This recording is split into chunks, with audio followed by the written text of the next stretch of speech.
Fala galera, meu nome é Cleus Garrido e meu projeto Estaleiro Matemático. E hoje temos uma videoaula de matemática financeira, que embora eu tenha planejado para o ensino médio, ela também é perfeita para concursos públicos. Nessa videoaula a gente vai abordar principalmente fórmulas de porcentagem, variações, juros simples e juros compostos. E no final também vamos falar um pouco de financiamentos, tá certo? Primeiro vamos falar de porcentagem e variações. Porcentagem nada mais nada menos é do que uma razão entre o meu real e 100. O meu real e 100 que indicamos pelo símbolo de %. Portanto, a porcentagem de uma quantidade é o meu sub 100 vezes a quantidade. A gente troca a palavrinha D com um sinal de vezes, entendido? Agora, quando temos um aumento ou um desconto de P% sobre V0, um aumento do desconto percentual, a gente soma ou subtrai a porcentagem, né? Que é isso aqui, o P% do V0, que é essa fórmula aqui, em cima do valor inicial. Entende? Que aí a gente pode colocar o V0 em evidência, vai ter V0 vezes 1 mais ou menos P%. Lembra que o P% de V0 é a nossa parcela de variação. Enquanto 1 mais ou menos P% é o nosso fator de multiplicação, ou fator de atualização. Isso aqui é parcela de variação, isso aqui é fator de multiplicação. Entende? São coisas diferentes, mas são conceitos, né, que muitas vezes caem em concurso. E que precisam ser, entende? Precisam ser memorizados nos concursos. Tanto é que em variações sucessivas, as variações não se somam algebricamente, mas sim, os fatores de multiplicação precisam ser multiplicados, todos eles. Vn, que é V0, vezes 1 mais P1%, vezes 1 mais P2%, vezes pontinho, vezes 1 mais Pn%. Entende? Por isso que uma alta de 3% seguida de uma alta de 5% não equivale a uma alta de 8%. Ou uma alta de 10% não aniquila uma queda de 10%. Entende?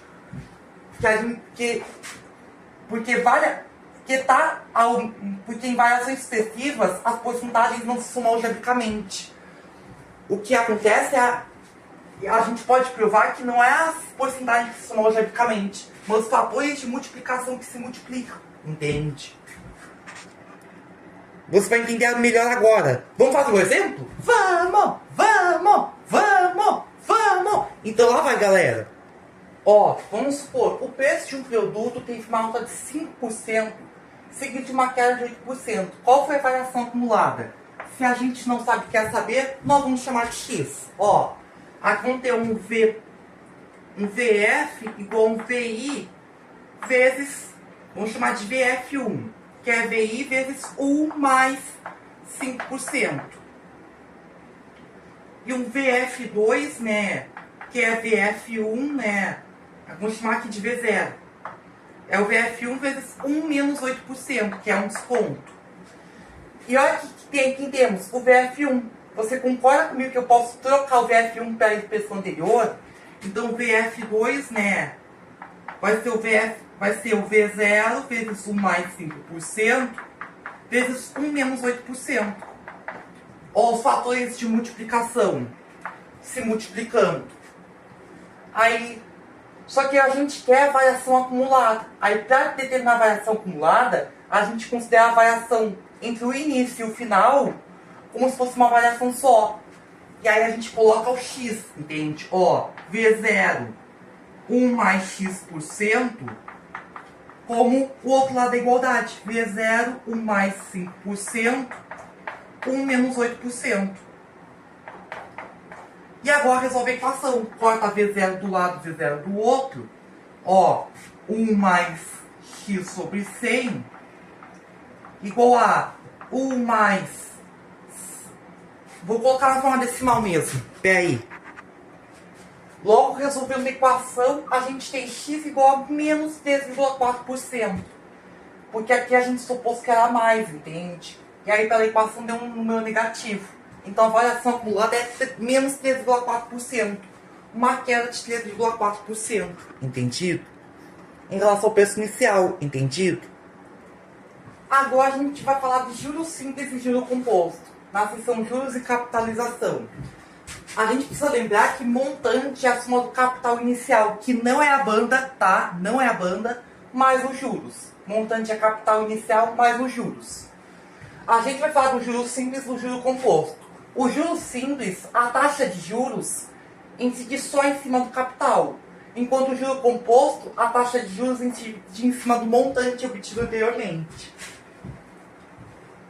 E já dando spoiler, né?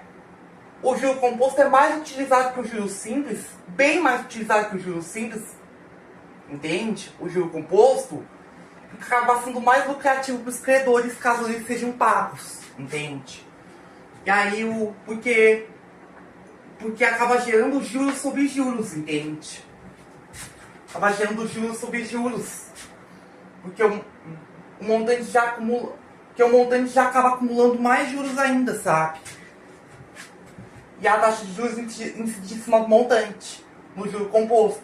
Enquanto no juro simples, a taxa incide somente em cima do capital inicial, entende? E se mantém o mesmo. O capital inicial não varia, entende? Ó, no juro simples, ó, montante 0 é o capital. Montante 1 é o capital mais o capital vezes a taxa, gerando C1 mais I. O montante 2 é o C1 mais I mais CI, entende? Que é o montante que a gente tem montante anterior, né? Até vai ter que colocar aqui montante anterior mais o capital e a taxa, entende? Que é o montante e o período seguinte, né? Montante e o período seguinte é o montante atual, é o montante anterior mais os juros do período atual, entende? E no caso do juro simples, o juro atual é o capital vezes a taxa, entende? Aqui vão ter o montante 2, o montante e o período 1 mais capital a taxa, entende? Vai ser, aí simplificando vão ter capital 1 mais 2i, entende? Que vai ser isso aqui mais CI. Aí vão ter montante 3, que é montante 2 mais CI, entende? Vai ser capital 1 mais 3i. Aí a gente pode deduzir que o montante a juros simples no tempo t vai ser capital U mais IT, entende? Essa é a fórmula do montante a juros simples, que no caso vai ser uma PA em função do tempo, entende? Agora no juro composto, a gente tem montante 0 igual ao capital. O montante 1 vai ser o montante 0 mais o montante 0i, que no juro composto a taxa incide em cima do montante anterior. Aí a gente vai ter a fórmula capital 1 mais i, entende? Colocamos o M0 em evidência, 1 mais i, e o M0 é o capital, entende? Agora o montante 2 vai ser o M1 mais M1i, entende? M1 em evidência, que é o capital 1 mais i, vezes 1 mais i que sobrou da evidência, vai dar C vezes 1 mais i ao quadrado. M3, que é M2, mais M2i.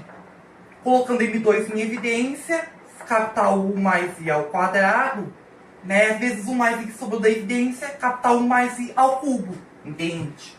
Generalizando, temos o montante a juro composto, que é capital 1 mais i elevado ao tempo, que no caso vai formar uma PG, ou exponencial, em função do tempo, o montante a juro composto. Enquanto o montante a juro simples é uma PA ou função afim do tempo, o montante a juro composto é uma PG ou função exponencial do tempo, entende? E ainda existem também os problemas de valor presente e futuro, que a gente pode usar o tempo como valor negativo para descobrir valores passados, entende? Do montante. Por exemplo, o valor retroativo, entende? O Enem chegou a cobrar isso recentemente para facilitar a resolução de alguns problemas. E também é importante lembrar que isso aqui é somente para pagamentos em uma única parcela da dívida, a juros simples ou a juro composto, entende? E com taxa de juros constante.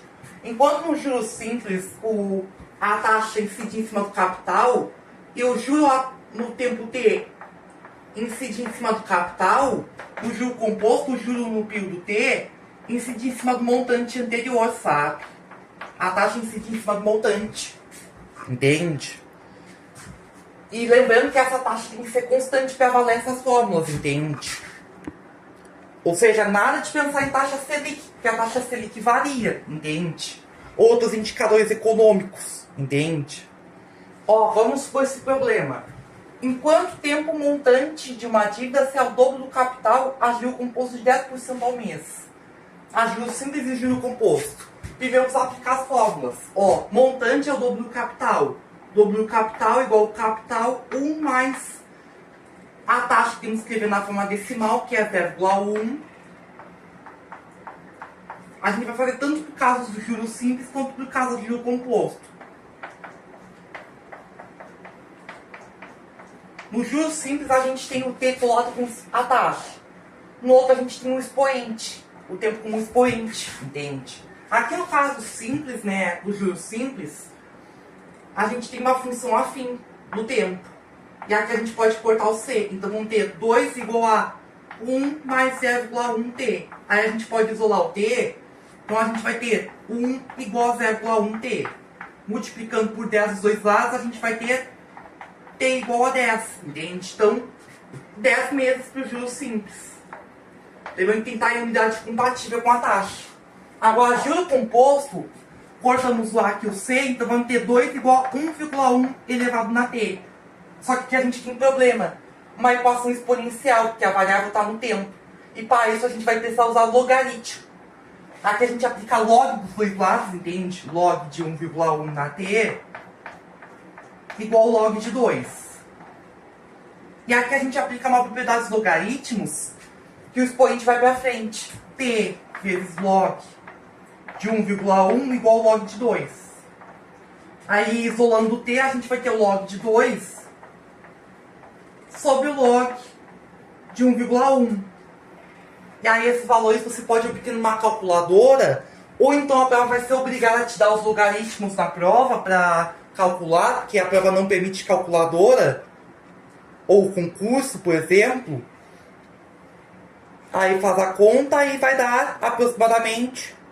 Fizemos as contas, deu 7,27 meses. Que aí a gente vai arredondar para 8 meses, entende? Entendido? Ou seja, enquanto a juros simples levaria 10 meses para o montante ser o dobro do capital, a juros compostos levaria entre 7 e 8 meses, entende? Levaria 8 meses para o montante superar o dobro do capital. Porque com 7 meses ainda seria menor que o dobro do capital. Mas com 8 meses já seria maior, entende? Que essa quantidade acabou dando um número quebrado, entende? E a principal razão dos juros compostos serem mais utilizados. Porque gera mais lucro para os credores, entende? Para os credores, como por exemplo os bancos, quem cobra as dívidas. Entende? Para os usuários das cadernetas de poupança.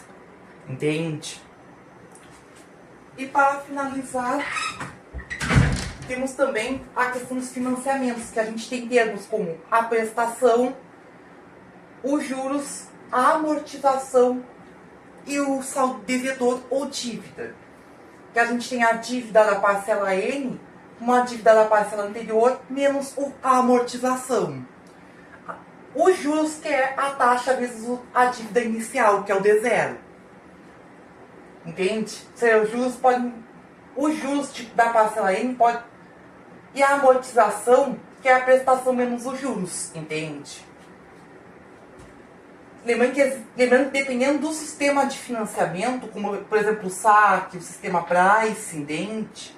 Eles têm fórmulas diferentes para calcular a amortização, a prestação ou os juros, entende? Mas em geral os juros é assim, sabe? Nesse sistema SAC e Price. Mas dependendo do sistema a gente pode ter fórmulas diferentes para calcular a amortização ou a prestação, por exemplo, sabe? Mas em ambos os sistemas, que o SAC e o Price são os mais utilizados no Brasil, entende? os juros são dessa forma aqui. A taxa vezes a dívida inicial. Basicamente, entre o SAC e o Price, que são os dois mais utilizados no Brasil, as fórmulas são diferentes para amortização e para prestação. O SAC que não é serviço de atendimento ao consumidor, então, entende? É sistema de amortização constante. A amortização é constante, entende? E vai ser uma fórmula que para amortização, entende? Gerando valor para amortização, influenciando assim na prestação e nos juros, sabendo que os juros vai ser isso aqui. Aí, como a amortização é constante, então a prestação vai ser variável com o tempo, com as parcelas, entende? Lembrando que o N é a quantidade, é a parcela atual, entende? Os financiamentos ou amortizações em parcelas, entende? O Price tem uma fórmula que gera os valores de cada parcela, entende? E outra fórmula que, entende? Aí tem uma fórmula que gera os valores das parcelas, entende? E a partir dessa fórmula e da fórmula dos juros, que é a mesma do SAC, aí temos o valor amortizado, entende? Aí vai depender, e também é importante lembrar que podem incidir outras cobranças, entende? E mais uma vez, ressalta-se a importância do bom planejamento financeiro, entende? De manter um orçamento, de controlar os gastos e as despesas, das receitas, entende? E que o cálculo manual pode ser bastante trabalhoso, então recomenda-se o uso de planilhas eletrônicas, tá certo? Com cálculos de financiamentos, tá certo? Por aqui encerramos. Tchau, tchau, gente. Nos vemos na próxima.